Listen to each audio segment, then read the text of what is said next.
estaremos lá. E eu louvo a Deus pela vida dos nossos pastores, pela confiança, pela credibilidade.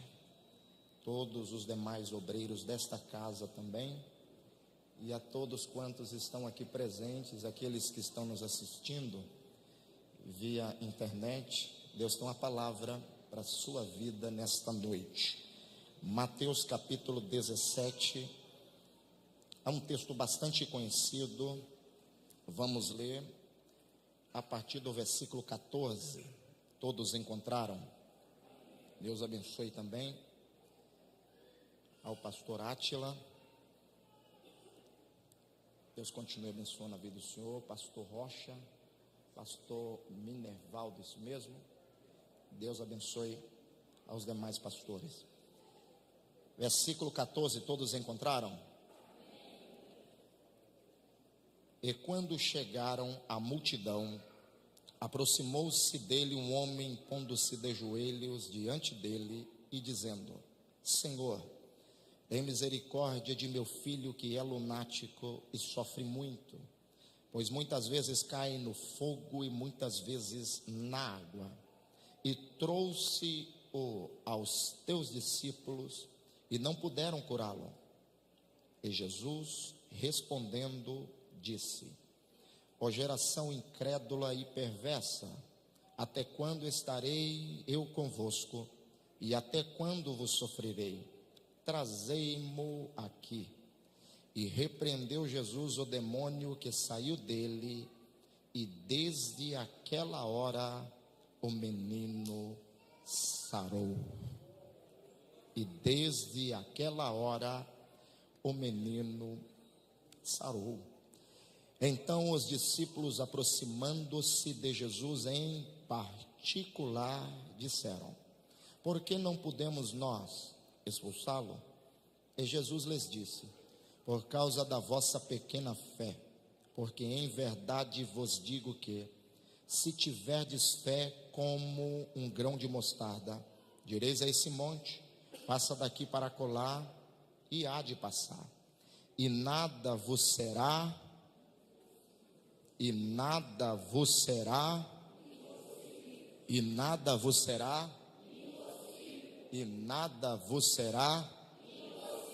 Feche teus olhos, por favor. Senhor Deus, nós já louvamos e engrandecemos ao teu nome nesta noite. A tua palavra fora lida e necessita ser explicada e aplicada aos nossos corações. Usa de misericórdia e usa o teu servo que está aqui de posse desse microfone para ministrar a tua palavra aos nossos corações. Assim nós te pedimos em nome de Jesus. Amém. Tome teu assento na liberdade que o Senhor Deus nos concede esta noite para juntos ouvirmos a palavra de Deus. Nós temos aqui um texto que eu acredito que é bastante conhecido por todos os leitores da Bíblia Sagrada. Esse texto, segundo nos revela Marcos capítulo 9 e também Lucas capítulo 9, ele vai acontecer, o que está relatado aqui vai acontecer logo após a descida dos discípulos do monte, que a Bíblia não traz o seu nome, mas a geografia bíblica nos traz o seu nome. O monte era chamado de Tabor, foi o monte que deu-se a transfiguração de Jesus. Logo após a transfiguração de Jesus, sucede esta cena aqui. Só que voltemos um pouco. A Bíblia diz, no capítulo de número 16, do mesmo livro, o Evangelho segundo nos registra Mateus ou Levi, que são a mesma pessoa, a Bíblia vai ser enfática, categórica e taxativa no seu proferir, quando no capítulo 16, para mim, é o capítulo divisor de águas de toda a Bíblia Sagrada, porque aqui nós vemos a confirmação de Jesus na vida da sua igreja, quando na região de Cesareia de Filipe, Pedro agora vai tomar a palavra e vai se colocar de pé logo após uma pergunta mencionada por Jesus, dizendo: o que os homens estão dizendo ao meu respeito? Isto sucedeu pela razão de Jesus ter enviado 82 seguidores, 12 discípulos mais 70 que ele havia nomeado, e os enviou para as regiões dos 4 pontos cardeais, norte, sul, leste a oeste de Jerusalém. E Jesus os enviou. Aqui Mayam Pirma vai escrever que eles passaram 60 dias distante de Jesus. E nesse período Jesus os deu corda, Jesus os soltou para eles pregarem o evangelho. Depois desses 2 meses de regresso, porque existiam algumas cidades, principalmente fronteiras ali em Jerusalém, regiões como Tiro e Sidom, que é onde está o Líbano de hoje, que se fosse sair de uma ponta para outra, o percurso seria mais de 147 quilômetros. Então a viagem inteira, a viagem missionária, ela perduraria por um tempo de aproximadamente 60 dias. Eles vão regressar da viagem alegres e felizes, porque viram Satanás ser vencido, derrotado pelo poder do nome que eles estavam aplicando, que era o nome de Jesus, e a alegria estava irradiante no coração deles. Porém, Jesus reúne na região de Cesareia de Filipe e vai perguntar para eles: nesta viagem, nesta missão que eu lhes enviara, o que os homens estão dizendo ao meu respeito? Alguns dos discípulos, que a Bíblia não menciona os seus nomes, porém lhes responderam: uns dizem que tu és Elias, outros estão dizendo que tu és Jeremias, há quem até acredita que tu és a encarnação de João Batista, porém muitos acreditam que tu és profeta. E Jesus vai perguntar: e vós, o que dizeis que eu sou? Naquele momento todos silenciaram as suas vozes, porém Pedro, aquela fagulha de rocha, o Petrus, levanta a palavra, olha dentro dos olhos de Jesus e vai mencionar esta palavra: eu disse. Olha o artigo que Pedro está utilizando aqui. Ele está utilizando-se de um artigo para definir quem é Jesus. Ele vai dizer: eu disse que tu és o, e não um. Eu disse que tu és o Cristo, o Filho do Deus vivo. Quando Pedro menciona estas palavras, Jesus olha para ele e vai bravatear palavras dizendo: bem-aventurado és tu, Simão, filho de Bajonas, porque não foi a carne nem o sangue quem te revelou, mas o Pai que está nos céus. E sobre esta palavra, Jesus estava dizendo: sobre o que tu acabaste de dizer, que falaste a todos que eu sou o Cristo, sobre esta palavra que eu sou o Cristo, eu edificarei a minha igreja, e as portas do inferno não prevalecerão contra ela. Esta igreja, pastor Valci, o senhor conhece, nós conhecemos muito bem. Ela foi edificada sobre uma rocha, e a rocha pela qual esta igreja está edificada, ela tem nome, e o nome é sobre todo nome, é o nome de Jesus. Por isso que nós somos bem alicerçados, por isso que nós temos segurança e certeza, porque estamos enraigados numa rocha que é Cristo. E logo após acontecer isso, 6 dias depois, Jesus toma consigo Pedro, Tiago e a João, e ele sobe ao Monte Tabor. No Monte Tabor, Jesus agora vai se deliciar com seus discípulos de uma presença magnífica ali em cima. A Bíblia é enfática no capítulo 17 do Evangelho que nos escreve Mateus, a partir do 1º verso, que eles estão no Monte Tabor. E nesse monte, ou seja, a Bíblia não menciona o monte, mas a história bíblica traz nome de que este monte era o Monte Tabor. E agora eles estão lá em cima, cheios da graça de Deus. Existiu um momento que a presença de Deus era tão maciça ali, que Pedro vai olhar para Jesus e vai dizer: Senhor, façamos aqui 3 tendas. Há uma tradução que vai dizer: façamos 3 tabernáculos. Outra vai mencionar: façamos aqui 3 casas. Porém Pedro vai pedir a Jesus: façamos aqui 3 tendas. Uma para nós e ti, outra para Elias e outra para Moisés. Pedro estava dizendo? Porque eles haviam visualizado em forma de figura duas pessoas. Eles visualizaram a pessoa de Elias e eles visualizaram também a pessoa de Moisés no Monte da Transfiguração. A pessoa de Elias em forma de figura e a pessoa de Moisés também em forma de uma figura humana. Foram uma visão, eles visualizaram Elias e também a Moisés. E aquilo deixou Pedro tão feliz que ele vai perguntar para Jesus se não poderia fazer uma casa ali. Uma casa para Jesus e Pedro, outra para Elias e outra para Moisés. Por que razão? Você vai entender aqui. Pedro, Tiago e João e os 12, eles já estavam, segundo a cronologia aqui, segundo o período dos tempos que nós estudamos, do nascimento de Jesus, que nasceu no primeiro século na Palestina, até os 12 anos, Jesus aparece e é explícito nas páginas da Bíblia Sagrada. A Bíblia o oculta dos 12 anos e traz ele de volta aos 30. Às margens do Rio Jordão, ele é batizado pelo seu primo João Batista. E agora Jesus vai ter 3 anos e meio de ministério, dos 30 aos 33 anos e meio. A história também vai mencionar aqui que estava em 1 ano e 8 meses que esses discípulos estavam caminhando com Jesus no tete a tete, ou seja, na experiência do dia a dia.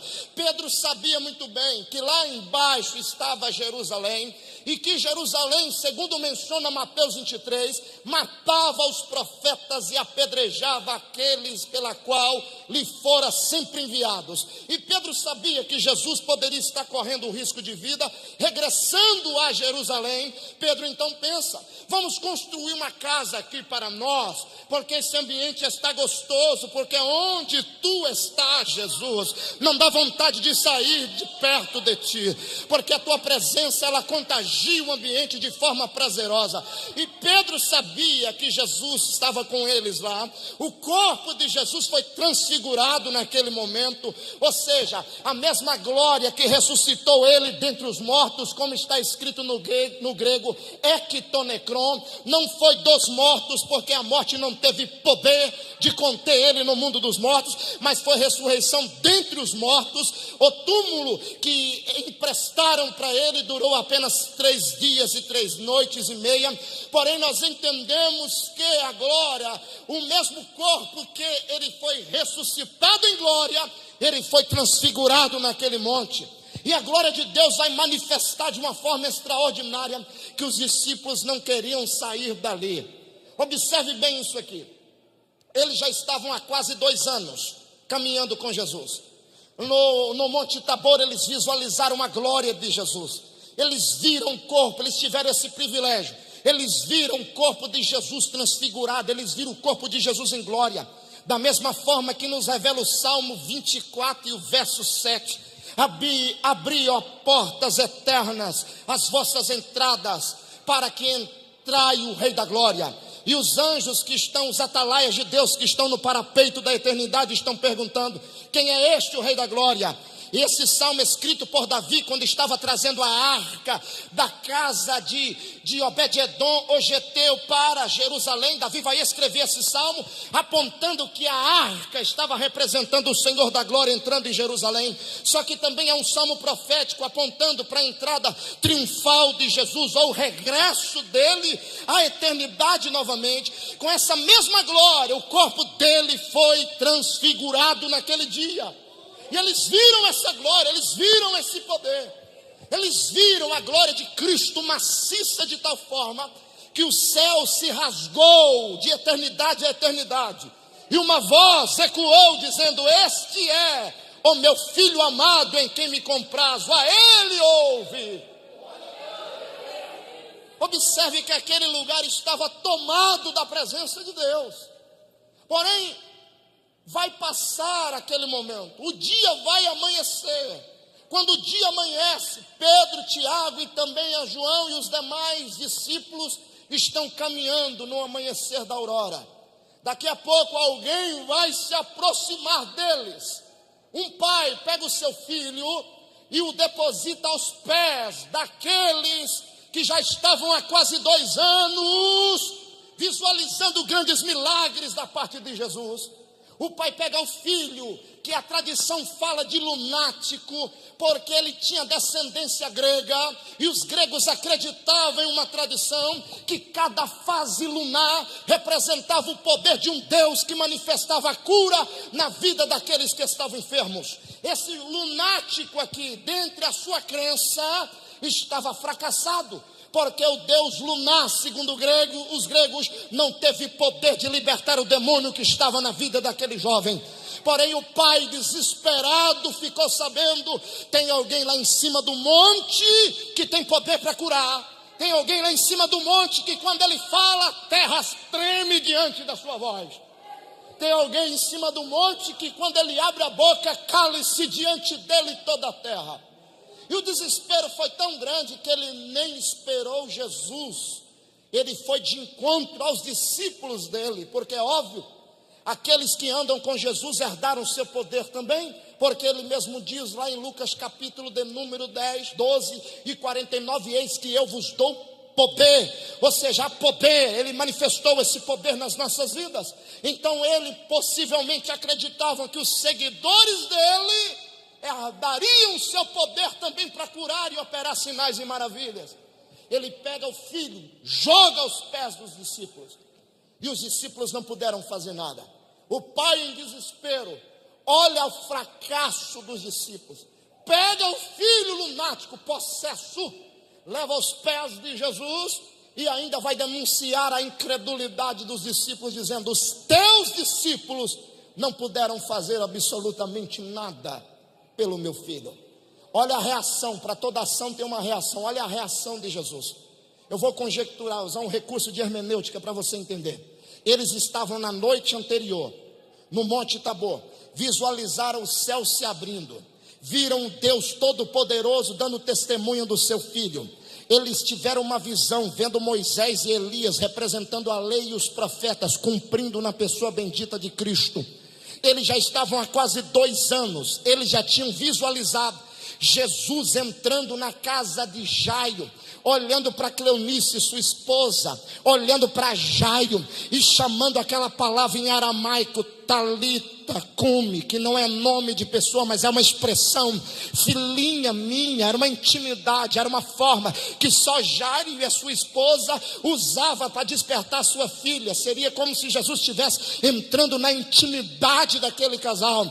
Ou seja, Jairo está caminhando com Jesus até a sua casa para operar um milagre na vida da sua filha, mas uma mulher necessitada entra no meio da história e parece que ela rouba o tempo do milagre. O milagre de Jairo parece que está demorando, mas Jesus não demora e nem chega adiantado. Ele chega na hora certa, e na hora certa ele está dentro da casa de Jairo. 6 pessoas dentro da casa. Talita Cumi, menininha, te digo, levanta-te. Jairo olha para sua esposa como que dizendo, a esposa de Jairo olha para ele como que dizendo: você pelo caminho falou que é esta forma que nós sempre utilizávamos para acordar ela de manhã, para despertar ela. Como que ele sabe? Ele é o Criador, ele sabe de todas as coisas. Ele sabe dos meus e dos teus, dos nossos problemas. Ele vai no íntimo, no oculto, no recôndito da nossa alma para mudar a nossa história. Eles já tinham visualizado Jesus entrando em Jericó, Marcos 10. E Jesus saindo de Jericó e alguém clamando por ele: Jesus, filho de Davi, tenha misericórdia de mim, eu sou um cego. É um cego para vocês, para mim é uma alma necessitada. Trazei-mo aqui, o que queres que eu te faça? Bate meu, eu quero ver. Então, veja. Eles visualizaram Jesus tocando no esquife, e o filho de uma viúva da região de Naim, uma regiãozinha de 600 habitantes, estava ali. O sonho de uma mulher estava sendo jogado num caixão. A última porta, a porta da cidade, já estava aberta para aquele sonho ser jogado por terra, jogado fora. Só que Jesus entrou no momento em que ninguém esperava que ele entrasse, e trouxe os sonhos novamente, ressuscitou os sonhos daquela mulher, o filho. Eles visualizaram tudo isso. Eles visualizaram Jesus com 5 pães e 2 peixinhos alimentar uma multidão que, segundo historiadores, dava aproximadamente entre 18 a 22 mil pessoas. Eles visualizaram grandes milagres, E agora tinha um milagre que Jesus esperava que eles viessem operar. E sabe o que aconteceu? Eles não puderam fazer absolutamente nada. Aí chega Jesus, olha, como que dizendo: tudo que eu vos ensinei, tudo que vocês viram, tudo que vocês receberam, para que serviu isso? Jesus olha para eles, olha o que as entrelinhas vai dizer. O texto é enfático quando diz: ó, geração incrédula e perversa, até quando eu terei que estar no vosso meio, dizendo as mesmas coisas, falando as mesmas palavras, ensinando a vocês o que eu ensino todos os dias? Eu lhes dei poder, lhes dei autoridade, porque você não usa a autoridade que eu te dei. Aleluia! A cena para, Jesus repreende o demônio, o moço é liberto, diz a Bíblia, no mesmo instante. Porém Pedro olha para Jesus e vai dizer estas palavras: Senhor, por que nós não podemos expulsá-lo? Aí Jesus vai olhar para o mesmo monte que eles passaram a noite inteira em oração. Se tiverdes fé como um grão de mostarda, direis a esse monte Tabor: passa daqui para cá, ou passa de cá para colar, e há de passar, e nada, absolutamente nada, vos será impossível. Sabe o que Jesus está dizendo aqui? Ele usa de uma linguagem tradicional da época. Existia um costume naquela época, e o costume era o seguinte: todo rabi, quando alguém tinha um problema, o rabi era o mestre, era o versado na lei, o tradutor, ou seja, tinha um escriba, o escritor, mas o rabi era aquele que pegava os pormenores da lei de Moisés. Era o rabi, era o doutor, era o mestre. E o israelita tinha um problema, o judeu tinha uma dificuldade, então ele se aproximava até o rabi, pedindo-lhe conselhos. Esse rabi lhe aconselhava, segundo a lei mosaica, dizia: faça assim, faça dessa forma. Aquela pessoa então, segundo a orientação do seu mestre, obedecendo conforme a palavra do Deus vivo, passavam-se os dias, passavam-se as semanas, talvez alguns meses. Aquele problema ia sendo solucionado, porque ele obedeceu a ordem de alguém que tem ou tinha familiaridade com a lei e com a palavra do Deus vivo. Passando-se o tempo, aquele israelita, aquele judeu que havia sido abençoado, que a montanha desapareceu da sua frente, que o problema saiu do seu caminho, ele voltava até o rabi. E agora ele voltava até o rabi e condecorava ele, ou seja, agradecia ele. E por onde aquele rabi passasse, todos iam bater continência para ele, dizendo: acabou de passar aqui um removedor de montanhas. Por quê? Porque esse rabi ajudou alguém a solucionar um problema na sua vida. Jesus vai olhar para Pedro e vai dizer assim: se você tiver fé, acreditar no poder que eu lhe dei, no poder que existe dentro de você, no poder da minha palavra, no poder do meu espírito, no poder da minha graça, sabe o que vai acontecer com você? Você também vai ser reconhecido por aí como um removedor de montanhas, porque você vai dizer para esse monte: sai daqui para lá, e o monte vai ter que sair. Ei, crente, qual é a montanha que talvez tenha se levantado contra a sua vida? Talvez dentro da sua casa, dentro da sua família. Qual é o muro, qual é a muralha que tem se levantado contra as nossas vidas nesta última hora da igreja na face da terra? Jesus falou que não vai existir nada, absolutamente nada, que seja impossível para nós, se nós cremos, se nós tivermos fé e acreditarmos no poder que Ele nos deu. Ele disse: passará daqui para colar e de lá para cá, e nada vos será impossível. Talvez a montanha que se levantou dentro da sua casa é a enfermidade. Você já foi ao médico, o médico já deu diagnóstico, já bateu o martelo, leva para casa para morrer lá, porque não tem mais jeito. Ei, ao invés de você chorar para o doutor ver, chora para o doutor dos doutores ver, porque para ele não há nada impossível. A Bíblia diz que Ele levou sobre si todas as nossas enfermidades. Há poder no nome dEle. Agora é interessante que Jesus, Ele vai caminhar com eles, durante esse 1 ano e meio final do seu ministério, e Jesus vai ensinar a eles coisas extraordinárias. E uma das coisas que Jesus ensinou a eles marca a nossa vida. Olha o que Jesus vai dizer. Jesus vai chegar para Pedro e vai dizer estas palavras. Lucas capítulo 5, versículos 5 e 6. Simão Pedro havia trabalhado a noite inteira e não havia pescado nada. Aí Jesus chega para ele e fala assim: Simão, afasta o teu barco um pouco da terra, volta lá no mesmo lugar que você trabalhou a noite inteira e nada apanhou, joga a rede, porque tem grandes peixes lá te esperando. Simão vai olhar para Jesus e vai dizer: Senhor, trabalhamos a noite inteira e nada apanhamos, mas segundo a tua palavra nós lançaremos as redes. Olha o que Jesus está ensinando. Simão, você é um cidadão inteligente, você tem personalidade, você conhece o mar de Tiberíades e Galileia, que é o mesmo mar, como eu conheço a palma da minha mão. Você sabe o horário que os cardumes saem, você é um expert na pesca. Mas existe um momento na nossa vida que você tem que pegar todo o seu conhecimento e fazer igual Paulo. Me desculpa a expressão, mas Paulo que disse isso. E toda a minha sabedoria eu repupei e a joguei na lata do lixo, para que a excelência do poder sempre seja de Deus e não nossa. Existe milagre, ei, olhe para cá. Existe milagre que o canudo não vai solucionar. Existe milagre que o anel não vai solucionar. Existe milagre que a nossa intelectualidade não vai conseguir fazer nada. Existe milagre que só Ele, o poder dele, a graça dele vai operar na nossa vida. E Jesus olha para Simão como que dizendo: esquece tudo que você sabe e se apegue à minha palavra, porque tem milagre para a tua vida, Simão. Simão, afasta o barco da terra, joga a rede. Teve que chamar Filipe e André: vem ajudar, porque está a pique, tem peixe demais. Levanta sua mão, levanta sua mão. Eu profetizo que está vindo uma chuva de milagres sobre a tua casa, a tua família, pelo poder da palavra de Jesus. O poder da palavra de Jesus vai operar milagres extraordinários na sua vida.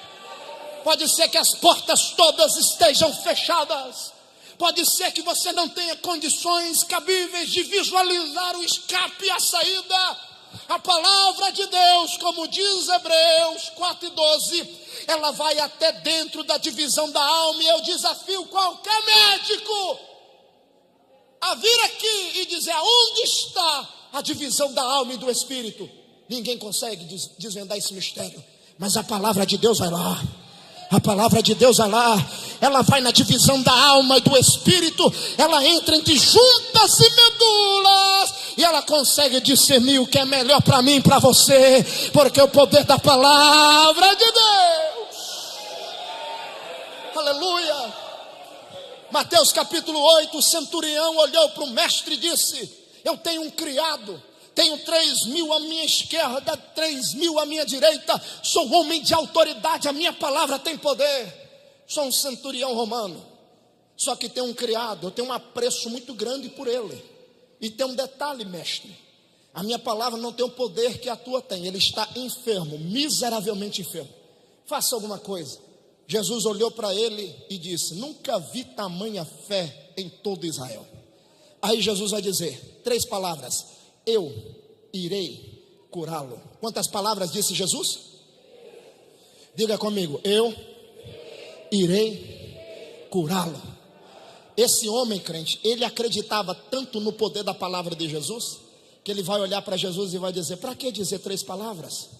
Diga apenas uma palavra e meu criado sarará. Sabe o que significa isso? O poder de uma palavra, ele te levanta. O poder de uma palavra, ele te cura. O poder de uma palavra, ele te restaura. O poder de uma palavra, ele vai aonde a medicina não pode ir. O poder de uma palavra, ele quebra todos os grilhões, as portas, os cadeados, os ferrolhos, as portas de bronze. Ele queima os carros no fogo.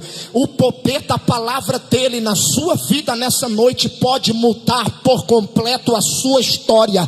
Então se apodere desta palavra nessa noite e saia daqui como mais do que vencedor, porque o poder da palavra dele te tira tira do chão, muda o seu último estado. A Bíblia diz que Deus mudou o último estado de Jó e deu a ele tudo em dobro que antes havia possuído.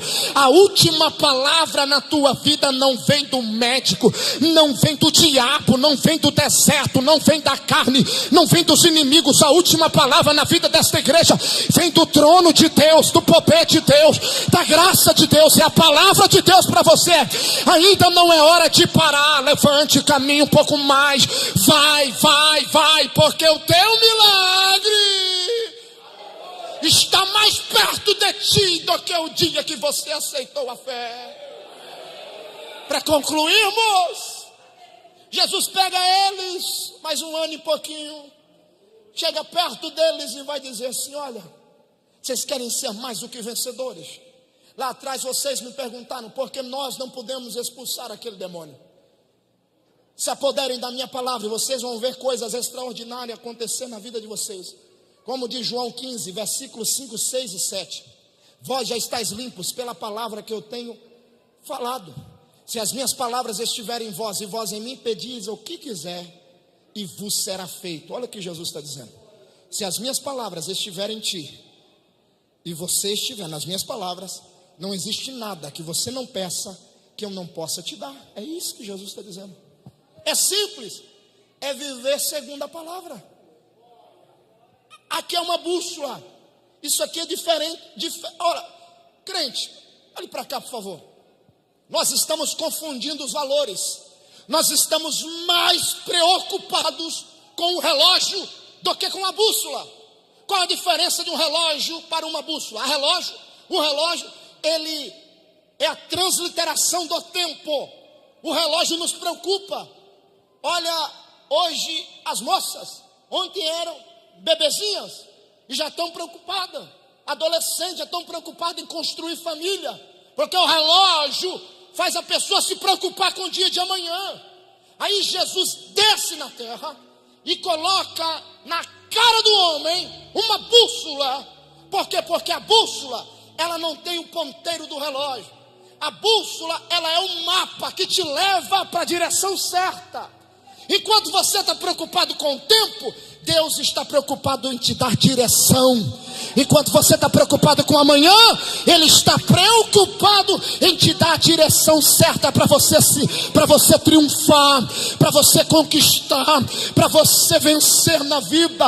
Esqueça o tempo, porque pertence a Ele. Aceita viver na bússola de Deus, que é a sua palavra. É o mapa do viajante, é o cajado do peregrino, é a bússola do marinheiro, é a bandeira do cristão. Essa palavra, ela te leva no lugar seguro, ela te leva no lugar certo.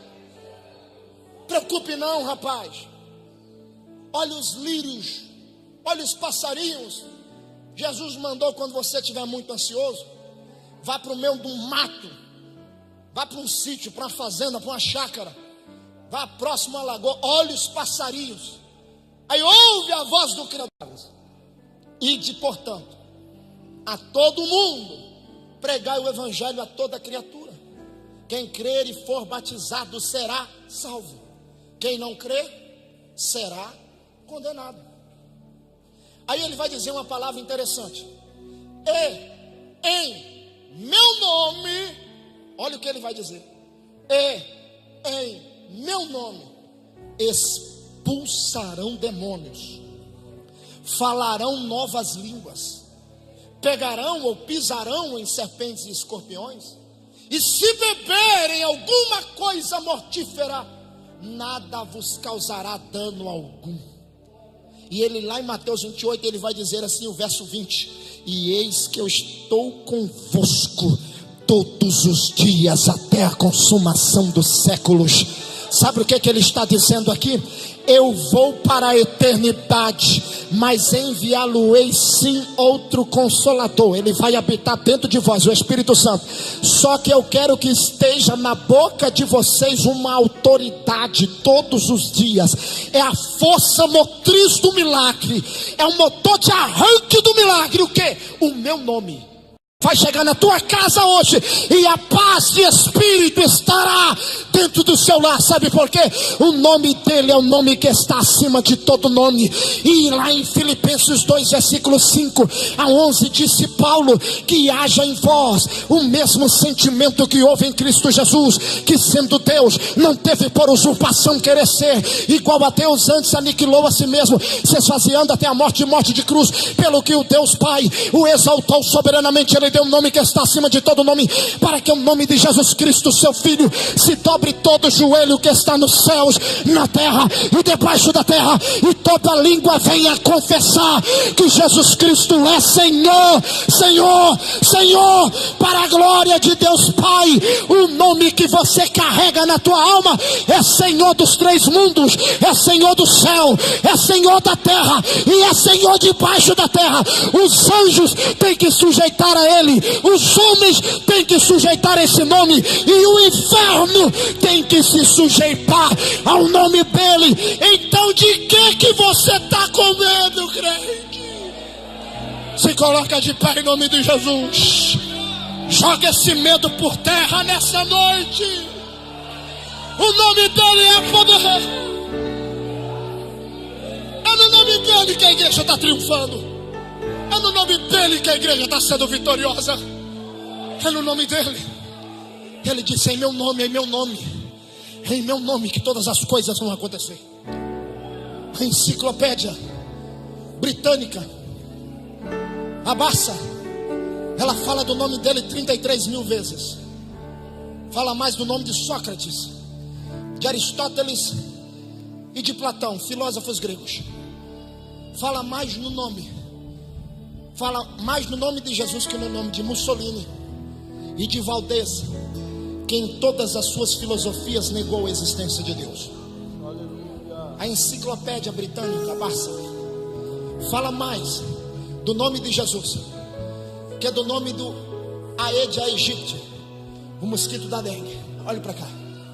Fala mais do nome de Jesus que é do chikungunya, que é do Zika vírus, que é do HIV, que é da tuberculose, que é do tífano, que é da paralisia, que é do AVC, acidente vascular cerebral. Ela fala mais do nome de Jesus que do nome de Barack Hussein Obama. Fala mais do nome de Jesus que do nome de Dilma Rousseff, ex-presidente atual dessa nação. Fala mais do nome dele do que do nome de Luiz Inácio Lula da Silva, ex-presidente também dessa nação. A enciclopédia Barça fala mais do nome de Jesus que do nome de Nicolas Sarkozy, ex-presidente francês. Fala mais do nome de Jesus que o nome de Mariano Rajoy, presidente atual da nação espanhola. Fala mais do nome de Lenin que o nome de Stalin, os maiores líderes bolchevistas da União Soviética, entre os anos de 1927 até a década de 60. Houve uma proliferação na Rússia, na antiga Iugoslávia, Tchecoslováquia, proibindo a entrada da Bíblia. E Lenin e Stalin diziam: o martelo do comunismo e a foice diziam: Jesus é um mito, e esse nome não tem poder, mas o nome do comunismo vai ganhar o mundo. Mataram cristãos, perseguiram cristãos, mas Lenin morreu, Stalin morreu. 1988, 6 milhões de Bíblias foram enviadas para a Rússia. O martelo do comunismo caiu para a esquerda, a foice caiu para a direita, e Jesus entrou na antiga União Soviética, porque o nome dele tem poder, o nome dele tem poder, o nome dele tem poder. Coloque a mão em direção ao seu coração nesta noite. Senhor Deus, eu não sei o que esta pessoa está passando, eu não sei o que o teu filho está enfrentando, ó Pai. Talvez uma enfermidade, talvez a sua carne está em estado de decomposição, talvez espiritual. Talvez ele olhe para esta enfermidade, a sua alma precisa ser lavada, porque não tem conseguido visualizar o milagre, a tua graça, Senhor. Pai, eu não sei o que a tua serva está enfrentando nesses dias. Se talvez o desvio de conduta de um filho, de uma filha, que deixou o lar, deixou a casa, distanciou-se dos teus caminhos. Talvez um esposo que abandonou a fé, a família. Talvez uma esposa, talvez as incompreensões da vida. Talvez, meu Deus, a falta do amor, do companheirismo. Talvez a solidão entrou dentro da alma de alguém, e ele está como salmista no Salmo 142:7, orando nesta noite: Senhor, tira minha alma da prisão. Talvez alguém está preso espiritualmente aqui, Pai. Talvez alguém está amarrado aqui, talvez pelo pecado, talvez, meu Deus, pela vontade de um espírito de suicídio. Talvez alguém veio aqui pensando ser o último culto e dar cabo da sua vida. Mas esta igreja que prega o nome que está acima de todo nome, veio gerar vida aqui nessa noite, e veio dizer: aí está a esperança para a árvore que foi cortada junto ao ribeiro de águas, ao cheio das águas. Ela brotará, ela brotará, ela brotará, ela crescerá de novo, e jamais cessarão seus renovos. Quem pode levantar a sua mão e adorar? Quem pode levantar a sua mão e adorar? Aleluia. Isso, bem suave, canta bem suave. Continue adorando, bem suave. Só mais um minuto, cante adorando. Baixe as suas mãos, por favor, todos. Continue adorando. Continue adorando. Eu vou pedir para levantar as mãos somente aqueles que não pertencem a nenhuma igreja evangélica, ou que se encontram afastados dos caminhos do Senhor Jesus. Se você está afastado do evangelho, se afastou da igreja, se afastou dos caminhos do Senhor, ou não pertence a nenhuma igreja evangélica, levante a sua mão, por gentileza. Por favor, tem alguém entre nós? Tem alguém entre nós que se encontra afastado? Eu queria fazer um convite para você. Você gostaria que esse nome que foi pregado aqui viesse mudar a sua vida por completo? Você gostaria que esse nome, que é um nome que está acima de todo nome, mudasse a sua história?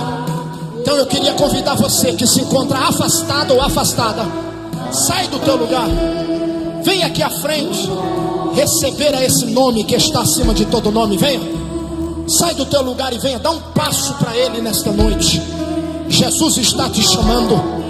Aonde está a primeira vida que queira se entregar a Cristo, deixar Jesus ser o condutor, deixar Jesus mudar a sua história? Venha, o Mestre te chama. Venha, venha, onde você estiver, venha, venha, venha. Rompe com os paradigmas da sua vida, rompe com os conceitos que talvez você criaste dentro de você. Sai do teu lugar. Aonde está a primeira vida que queira reconciliar com Jesus? Saia do seu lugar e venha, venha abraçar. Está vindo ali, meu Deus, está vindo uma família aqui. Quem pode adorar a Jesus? Tem mais alguém aí? Tem mais alguém? Sai do teu lugar e venha, venha. Aonde estão? Aonde estão aqueles que querem de fato abraçar Jesus gostoso, como Zaqueu abraçou? Desça depressa dessa figueira brava, vem abraçar Jesus aqui no altar. Desça depressa da figueira e vem abraçar o Mestre. Aonde está? Aonde estão? Aonde está e aonde estão? Saia do teu lugar. Se tem mais alguém, saia. Se tem mais alguém, venha. Venha, venha, venha, venha, venha. Jesus te chama. Se quebram em nome de Jesus, as portas se abrem em nome de Jesus. Aleluia. Milagres acontecem em nome de Jesus. Te adoramos, Deus. Te adoramos, Senhor. Te adoramos, Senhor. Aleluia. Neste nome há poder para te libertar nesta noite, para garantir a você o direito de ser salvo e liberto pelo poder do nome de Jesus. Onde está mais uma pessoa nesta noite que está afastado da presença de Deus, quer reconciliar agora, quer aceitá-lo como seu Salvador. Nós vamos estar orando agora. Nós vamos estar orando agora. Oh, que maravilha! Há poder nesse nome. Espírito Santo. Deus falou com você nesta noite. Que maravilha, glória ao nome do Senhor. Glória a Deus. Queridos, nós vamos estar orando por esta família. Que Deus possa continuar abençoando, dando a sua graça, e eles permanecerem adorando, servindo a este Deus maravilhoso. Neste momento, toda a igreja estenda as mãos para cá. Vamos abençoá-los em nome do Senhor Jesus. Aleluia. Senhor Deus e Pai, queremos agradecer pelo privilégio, ó Deus, de nesta noite nós podermos adorar, glorificar e bendizer o teu santo nome. Meu Deus, aqui está esta família, meu Deus, que decidiram, estão aqui nesta noite para receber, ó Deus, o teu renovo, para receber, meu Deus, esta graça que é sobre todos os nomes, o nome de Jesus de Nazaré. Pai, no nome de Jesus, nós te pedimos e te adoramos. Amém, Jesus. Glória a Deus. Peça que eles assentem ali. Irmãos, queremos